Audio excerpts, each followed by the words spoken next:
What's up? Welcome back to the shop. Say what's up, Eric. What's up, Eric? That's right. Yesterday we got to meet our new friend Eric here.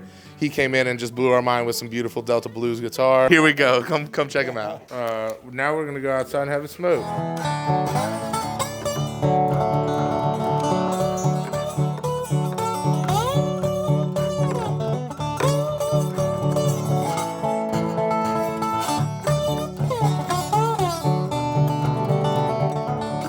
I'd gotten into trouble.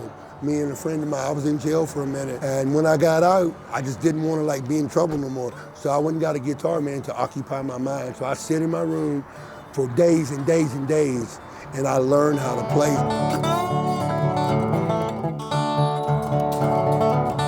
My cousin who lived down the road, Robert Glasgow, he had a bunch of old vinyl like Mississippi John Hurt's Last Sessions with Patrick Sky, National Down Home Blues, 1984, the Robert Johnson reissues on 33. He's like, I don't play this stuff. He's like, you take them home.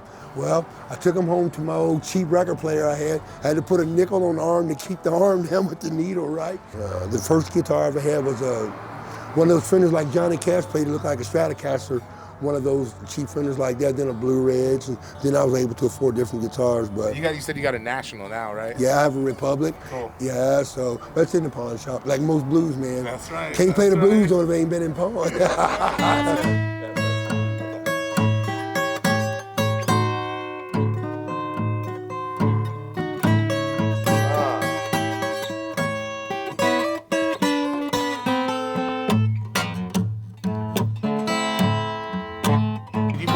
First, or you picked it up after? The banjo, this is how I come to play the banjo. So when I got tired of the guitar, my uncle who lived down the road, my cousin Robert's father, which is named Ellis Glasgow, he's passed on now.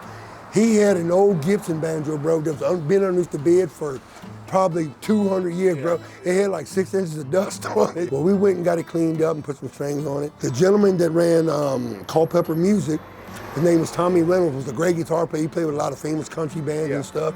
So he tuned the guitar, and once I heard the notes, I knew how to play it. Deford Bailey, he's a banjo player, and Uncle Dave Macon and all those guys, And so that's how I come to play it after that.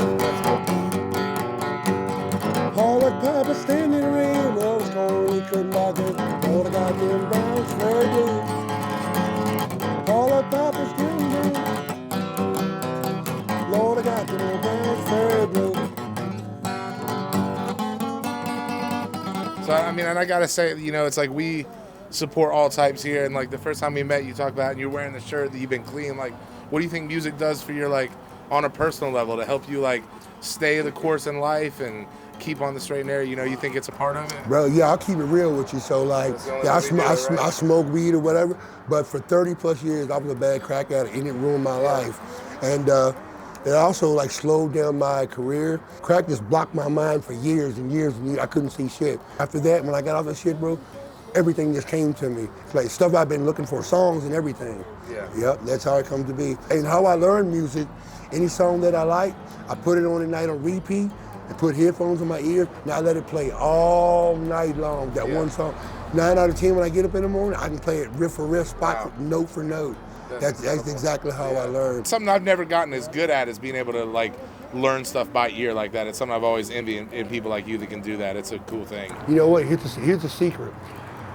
Always follow the bass. You can never go wrong because the bass runs everything. Did you ever listen to the Seldom Seen, the bluegrass band? Yeah, bro. I smoked weed with the dope drum player and stuff. Bro, they was a cool group. That was one of the first albums my dad got me when I was a kid. Was the Seldom Seen live at the Cellar Door, and that album is like still to this day I think the epitome of what bluegrass should sound like. Yeah, I mean when you first came in the shop, I was like, I didn't expect you to start playing what you did. It's a beautiful surprise.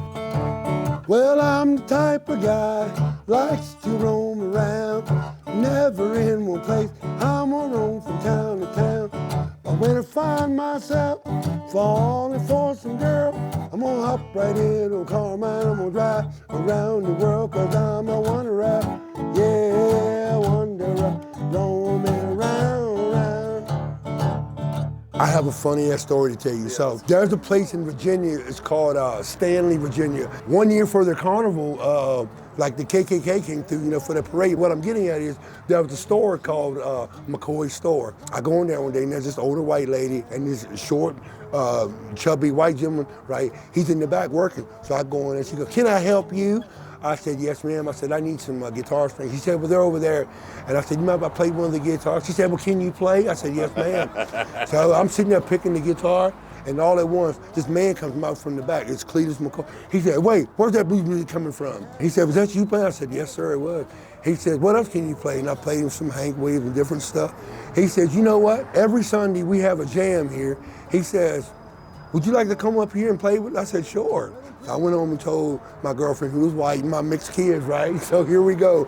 On Sunday, we packed the car. There's all these white folks sitting there, look, in dress coats, Oshkosh, and spitting red, man, and cowboy hats. I'm like, what the hell? Yeah. But I sat down, bro, and we had one of the damnest times. Yeah, I mean, that's what music is, right? I can't, like, read music or whatever. I just know what's supposed to be. But playing with those guys, I'd be like, "What key is the song in?" He said, "It's in D chord, son." I said, "So it's in the key of D."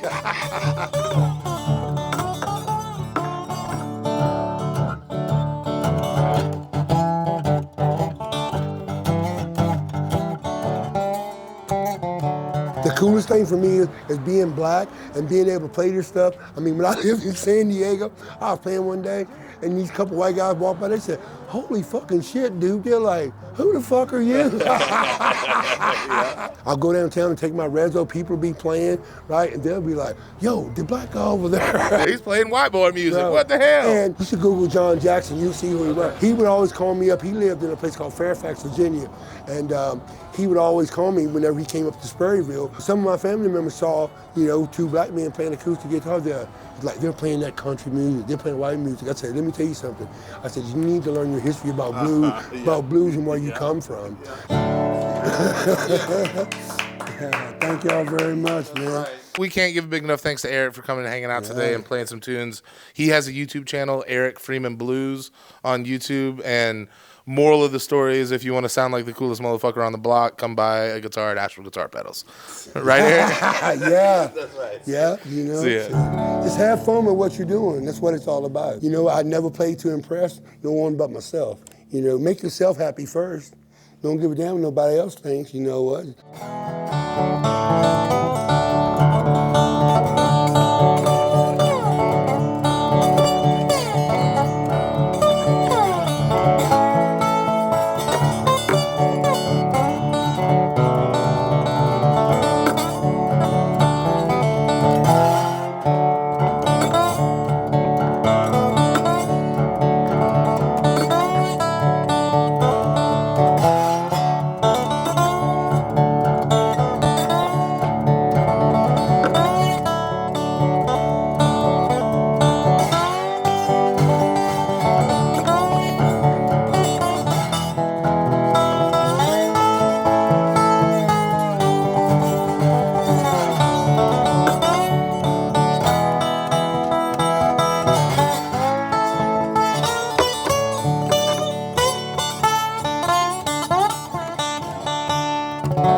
Yes, sir.